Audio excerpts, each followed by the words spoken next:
Está no ar o Disrupt Podcast, com Alexandre Barbosa, Alfredo Copete e convidados. Informações acessíveis sobre inovação, tecnologia e direito em um formato dinâmico e simples. O Disrupt Podcast está no ar. Boa tarde, amigas e amigos. Estamos de volta com mais um Disruptcast. Hoje nós vamos conversar com aquele que veio uma vez aqui, já é habituê, já sabe tudo do nosso Disrupt, o professor Paulo Roberto Pegoraro. Boa tarde, Paulo. Como é que você está? Tudo bem? Boa tarde, professor Alexandre. Estou ótimo, sim. Um prazer sempre voltar aqui no Disrupt Podcast. Coisa boa. E hoje nós vamos falar sobre o Marco Civil da Internet e o Supremo Tribunal Federal.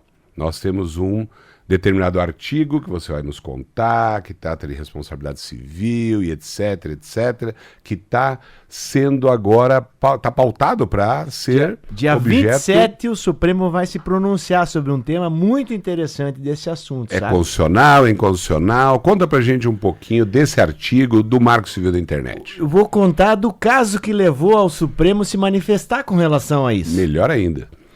Uma senhora no interior de São Paulo, em 2014, foi vítima de um perfil falso que criaram no Facebook dela. E ela não era usuária do Facebook, ela não tinha rede social, mas criaram um perfil falso, colocaram a foto dela. E esse perfil falso começou a ofender algumas pessoas, inclusive a própria irmã dela. Olha aí. Foi ofendida na rede social. E aí ela ficou sabendo daquilo. E foi atrás, entrou com uma ação pedindo que... Antes disso, desculpa, ela entrou em contato com o Facebook. Ela disse, olha, foi criado um perfil falso, eu estou sendo vítima aqui, estão usando minha foto, eu quero que vocês retirem isso. Retirem do ar. E o Facebook não fez nada. Acabou deixando quieto. Ela acabou tendo que entrar com uma ação. E nesta ação... o Facebook acabou tendo que indenizar ela por isso, por não ter excluído aquele perfil. Certo. Só que aí entra um problema, professor Alexandre, que é o seguinte. Desde 2014, nós temos uma lei que se chama o Marco Civil da Internet.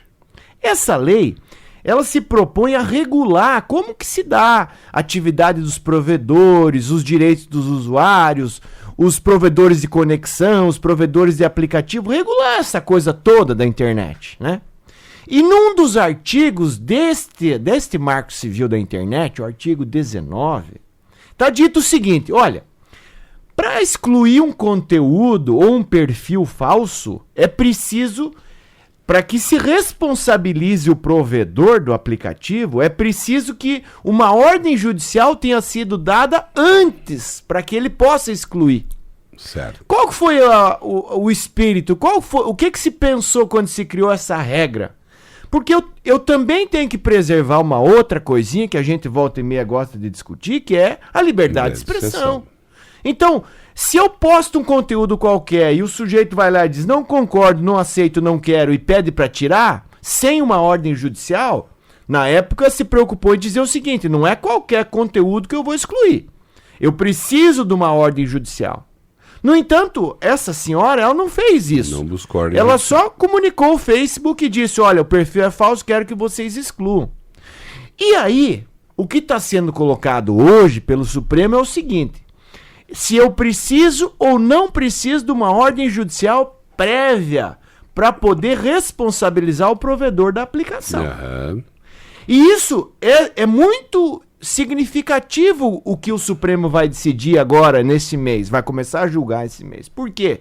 Se o Supremo entender que o artigo 19 do Marco Civil da Internet é constitucional, nós então teremos a partir disso, claro, uma noção de que para excluir, para remover um conteúdo, para remover um perfil falso, é preciso antes uma ordem judicial.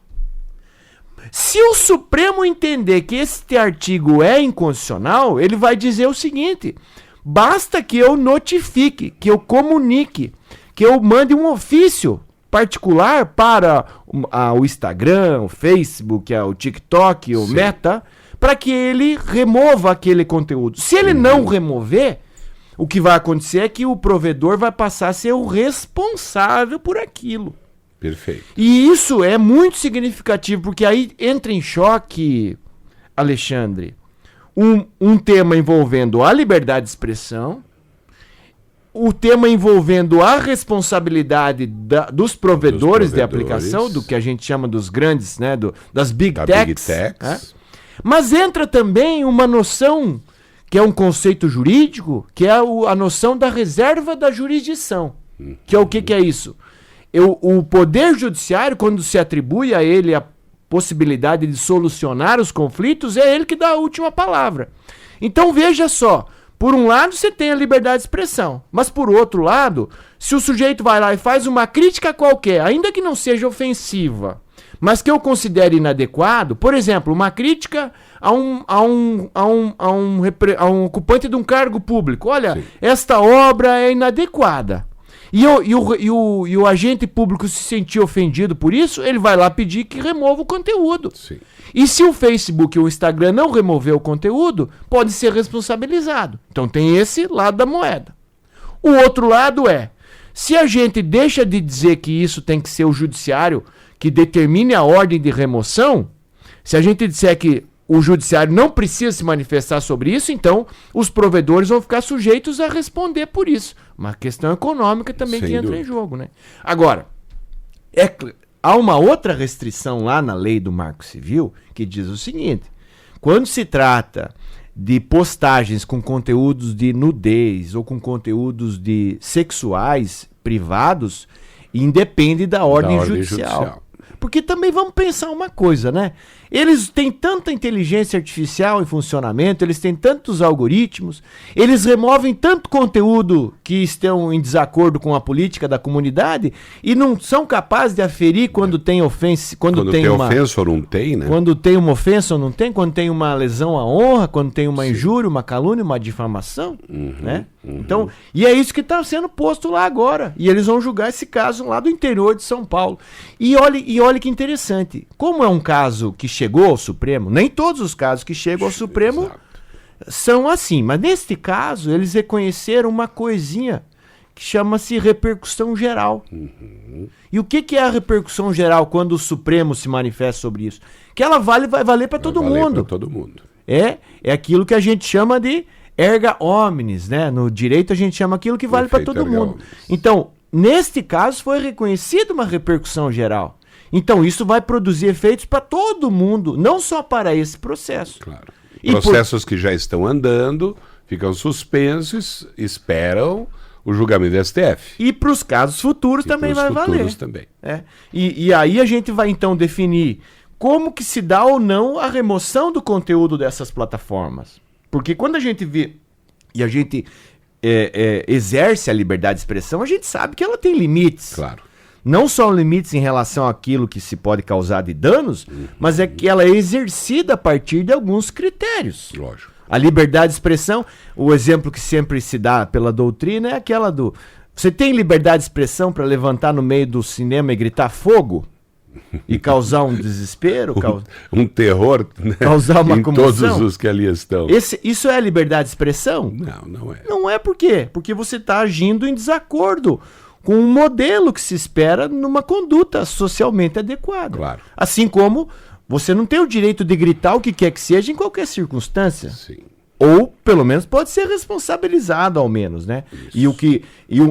A distinção que se faz mesmo é entre liberdade de expressão e censura prévia. Claro. Quer dizer, a censura prévia é impedir de falar. Agora, dada a liberdade de expressão, vai ter que responder por isso. Então, sim, até onde será que os provedores, que a gente pode alcançar os provedores, que a gente pode alcançar as Big Techs? Porque também, quando a gente olha para essa ferramenta toda das redes sociais, uma coisa que a gente não pode esquecer. Primeiro que nós somos usuários e como tais consumidores. Exato. Porque não é que a gente não paga, a gente paga com dados, paga com tempo. Nós somos consumidores daqueles produtos, portanto aquilo é um modelo econômico. Claro. Alguém lucra com isso. Teu WhatsApp não é gratuito, só a gente que pensa que é gratuito, porque não é. No Instagram, o Facebook. Então eles geram dados. Se eles geram dados, tem um modelo econômico ali envolvido nisso. Lógico. E quem gera um modelo econômico que dá lucro, também tem que responder pelos excessos, pelas lesões que causar por conta daquela atividade. Exato. E hoje nós temos outras legislações que estão sendo produzidas, estão sendo construídas, projetos de lei que vão trabalhar o Código Civil, vai ter um livro de direito digital, a lei que vai trabalhar com a inteligência artificial, o Marco Civil da Transparência e da Responsabilidade na internet é outra lei também que pouca gente fala, mas é muito interessante, que está tramitando no Congresso. E eu sempre me preocupei com esse artigo exatamente pelo fato de que você exige que o judiciário se pronuncie numa situação que às vezes nem precisava. Às vezes não precisava, você vai lá, conversa com o Facebook e fala, olha, tá aqui, tá ofensivo, tá agressivo. O Facebook poderia falar, então tá bom, vamos remover. Mas não, eles se protegem no artigo 19 dizendo, olha, faz o seguinte, vai lá na justiça, depois você vem me incomodar. Isso não me parece adequado. Agora, você enxerga isso, Paulo, sob qual aspecto dentro da esfera das competências do STF, ou seja, da inconstitucionalidade? Você vê inconstitucionalidade nesse artigo? O que você tem lido, o que você tem visto aí de análise preliminar? O que a doutrina, o que a literatura está dizendo? Olha, possivelmente o STF vá pelo caminho X ou Y. O que você viu nesse sentido? Eu tenho mais ou menos uma ideia, mas eu quero ouvir de você. É que para se chegar numa conclusão da inconstitucionalidade do artigo 19, é preciso que se faça uma leitura sistêmica do que nós temos já em relação às normas, né? Se você olhar, que é uma legislação anterior, mas olhar para o Código de Defesa do Consumidor, se você olhar especialmente para alguns preceitos constitucionais que dão conta disso, né? Mas se você olhar para o modelo constitucional que nós temos em relação à liberdade de expressão, em relação à proteção da dignidade da pessoa humana, eu não consigo ver de cara uma inconstitucionalidade flagrante desse artigo 19. Ele impõe uma exigência de uma manifestação judicial, e é claro que esse artigo foi pensado como proteção para as Big Techs, é verdadeiro. Sem dúvida. Mas ele impõe uma proteção que embora, pelo que tenho acompanhado, professor, o Supremo vai dizer que é inconstitucional. Pelo menos é o que tem se entendido. É o que está aparentando que vai acontecer, né? O que está no ar é isso. E isso é uma reação, inclusive, a esse poder desmesurado das Big Techs. Mas, para se chegar nessa solução da inconstitucionalidade, é preciso também entender o seguinte: existe uma conduta da rede social, quando você comunica ela e ela não adota uma providência, que é uma conduta omissiva. É não deixar de fazer algo que seria devido. Isto significa a isenção de responsabilidade depois, ainda que se apure depois que aquilo provocou ou não uma lesão, porque como é que ela alega desconhecimento? A não ser que ela inviabilize, por exemplo, um canal de contato, você não tem meio para comunicar. Sim. Mas, ou seja, para se chegar nisso, tem que se reconhecer que para o exercício dessa pretensão, não se exige um pronunciamento judicial. Não se está dizendo aqui de uma autotutela, não se está dizendo aqui de uma dispensabilidade da reserva da jurisdição, não é isso. Não. Mas é dizer, se eu tenho como informar ao provedor, se eu tenho como indicar o site ou a postagem inadequada, e mesmo assim ela é mantida, e a partir disso eu gero um dano, como no caso dessa senhora, que tinha um perfil falso ofendendo as pessoas, sim, eu posso caracterizar uma conduta do provedor que signifique isso. Mas qual é o seu palpite, professor, sobre a inconstitucionalidade? Não, eu acho que eu tenho a impressão de que vai ser julgado inconstitucional, sim. E qual o fundamento? A questão, então, o fundamento é que nós vamos ter que ver, porque eu também não vejo eu não consigo imaginar aqui de bate-pronto um artigo específico da Constituição, violação ao artigo tal. Não.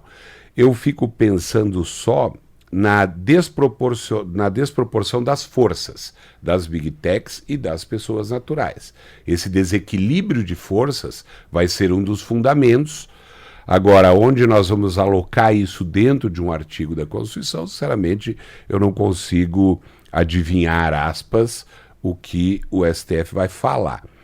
Mas esse desequilíbrio de forças é evidente. E esse desequilíbrio de forças vai gerar um julgamento, muito possivelmente com modulação, alguma coisa assim, mas a mim, pelo menos de uma primeira análise, eu acho que deve haver uma reprovação a esse artigo pelo STF, sim. Imagine o lobby que está se fazendo nesse momento, ou que já se fez no âmbito dessa decisão que o Supremo vai tomar, porque há um interesse muito grande aqui envolvido, né? Sim. O próprio Facebook, nesse caso, se defendeu dizendo que a repercussão econômica vai ser violenta num caso como esse, porque vai responsabilizar as plataformas, segundo eles, de uma maneira desmesurada, né? Sim. É verdade que os ganhos que eles têm nisso também Lógico, por assim também dizer, são desmesurados, exato. né? Mas o Supremo vai ter que achar um fundamento para dizer a inconstitucionalidade desse artigo. Mas a tendência é que assim o faça, tanto que reconheceu essa repercussão geral, tanto que já vinha há alguns anos enfrentando esse tema, essa repercussão geral já foi em 2018. Sim. E portanto, a gente está num processo natural de amadurecimento da lei, do Marco Civil da Internet, como qualquer lei. Que depois do amadurecimento você tem uma construção, que é uma decisão, que depois gera uma jurisprudência, né? Que é um amadurecimento que se tem a partir da compreensão daqueles fatos da vida, que nem sempre o legislador é capaz de prever. Não tem, né? Que o nem direito sempre vem depois. Né? Nem sempre o legislador é capaz de imaginar tudo aquilo. A gente até brinca um pouco, às vezes a lei ela já vem, não é que ela vem ultrapassada, mas ela retrata um determinado momento da história, quando ela é promulgada, mas depois ela evolui. É por isso que a Suprema Corte Americana já se pronunciou de maneira diferente em 3 oportunidades com relação à escravidão, por exemplo. Né? Porque o momento histórico era outro. Então aqui, talvez chegou esse momento numa compreensão, talvez no aspecto do consumidor, talvez no aspecto do risco que se coloca quando se oferece um tipo de serviço como esse, e a potencialidade de lesão que ele ofereça, que você dispensa a necessidade de uma propositura prévia de uma ação. Exato, então né? é que tá. É que veja, aqui, se a gente pensar inclusive na ideia de modulação, né? Como é que poderia modular uma decisão dessas? Porque é até complicado você pensar em modulação, por quê? Porque ou o artigo, e aqui eu acho que é o tudo ou nada, ou o artigo é constitucional ou ele é inconstitucional, porque aqui é uma exigência de uma intervenção prévia do judiciário. Ou exige ou não exige uma intervenção prévia. Só que nós já vimos, como por exemplo, lá no caso do regime da comunhão, aliás, da separação obrigatória de bens, que parecia também que o Supremo deveria julgar ou é constitucional para mais de 70 anos, ou é inconstitucional, né, quem se casa no regime da separação obrigatória de bens. O STF veio e disse, não, peraí, se tiver uma escritura pública, pode. Ou seja, encontrou um meio de caminho aí que ninguém imaginava que fosse ser ele a ser encontrado. Agora, no caso do artigo 19, vai saber também se eles não vão encontrar um outro caminho aí dizendo, pera, em tal situação não precisa, em tal situação precisa. Se bem que a modulação é algo que se propõe a assegurar uma certa segurança jurídica, né? Porque você, toda vez que tem uma decisão de um tribunal superior, evitar o tudo ou nada, né? aí muda tudo o que aconteceu até então. O fato é que até agora esse artigo é constitucional. Quer dizer o quê?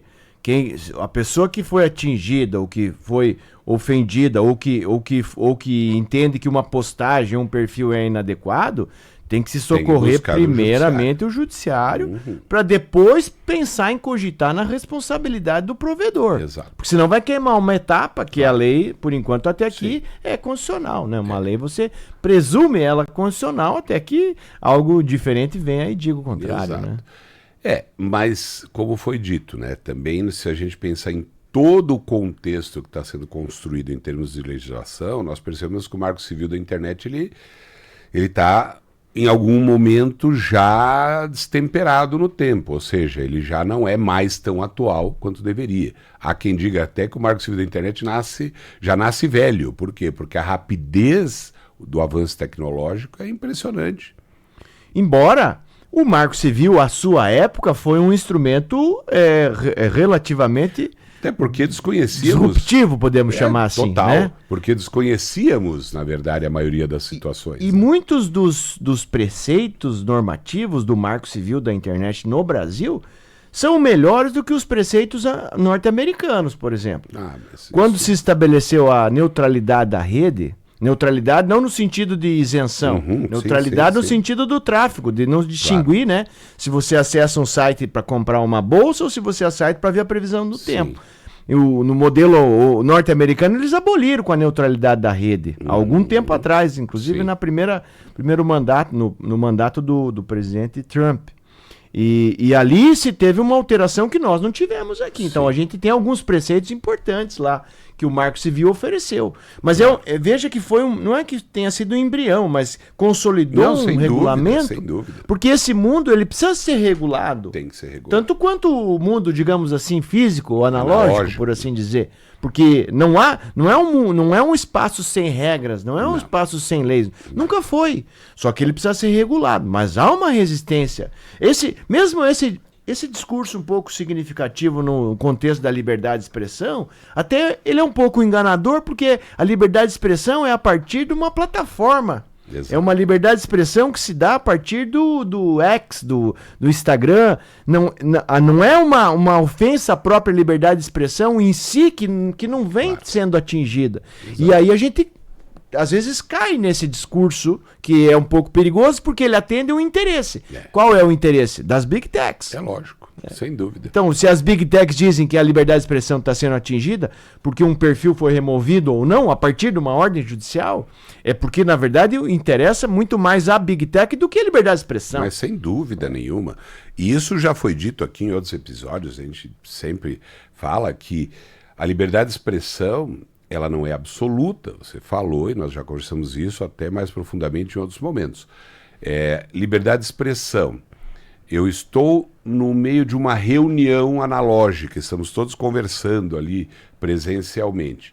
É comum uma pessoa levantar e começar a xingar outra e ir para o tapa com outra pessoa? Não, não é comum, porque as pessoas se contêm no ambiente presencial, no ambiente analógico. Agora, no ambiente virtual é impressionante como qualquer desentendimentozinho já gera ofensa, já gera xingamento, já gera, me encontre na rua que nós vamos resolver isso. Por quê? Porque parece que o computador ele torna a pessoa invisível, mas ela não é invisível, ela é um ser humano que está ali agindo por meio de uma máquina, mas cujo resultado é o mesmo da reunião presencial.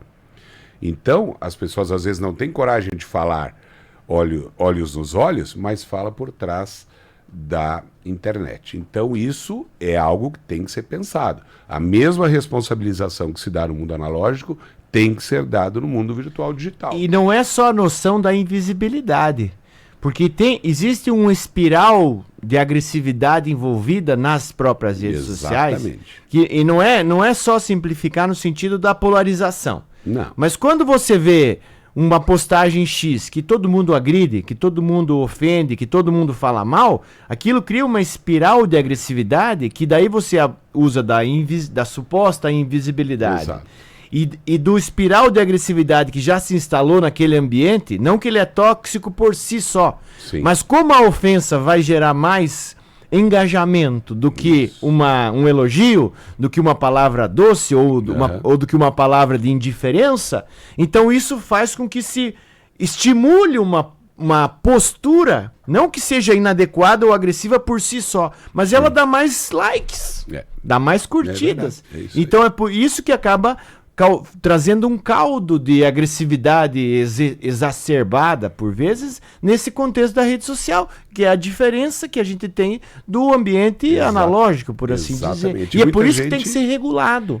Porque quando a gente não regula isso, e a coisa fica solta, há o que a gente pode chamar de um gap tecnológico, de uma distância tecnológica. Porque nós não dominamos como que os algoritmos funcionam, nós não dominamos como que as políticas das redes são impostas ou não. E, no entanto, estamos sujeitos aos efeitos que elas nos causam, inclusive quando elas nos induzem a determinado tipo de consumo ou a determinado tipo de opinião político-eleitoral ou quando a gente se forma sobre determinados temas polêmicos a partir daquilo que você vê na tua tela, na tua rodagem que você faz ali. Sim. Então, como eles usam desse ferramental tecnológico que nós não dominamos, ao menos do ponto de vista do leigo, não só do jurista, é que é preciso a regulamentação.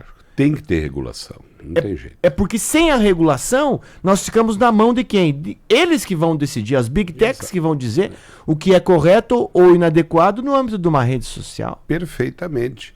E isso é muito, muito, muito preocupante exatamente por quê? Porque gera um potencial de crescimento exponencial. Então as agressões elas acabam sendo repetidas e repetidas e repetidas. As ofensas são repetidas e repetidas e repetidas e nós, infelizmente, não conseguimos evoluir. É isso, Paulo? Eu acho que a gente consegue evoluir na medida que a gente compreenda essa necessidade da regulação. Exato. Mas que a gente também, e muitos países europeus, por exemplo, a Finlândia, eles têm disciplinas no ensino médio,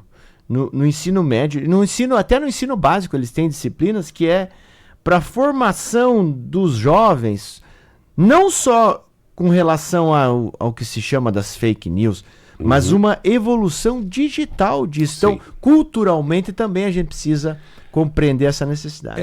Política pública de educação digital, isso daí não temos como fugir, mas estamos já sendo chamados aqui, meu querido Paulo, a atenção pela produção, porque o nosso tempo, infelizmente, acabou. É rápido, bate-papo bom, ele é rápido. Mas, Paulo, muito obrigado por estar com a gente aqui de novo, sempre ótimo te ouvir, sempre ótimo conversar com você. Obrigado. Muito obrigado, um grande abraço. Isso aí.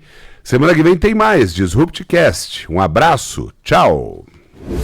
Você ouviu na CBN Disrupt Podcast com Alexandre Barbosa e Alfredo Copete.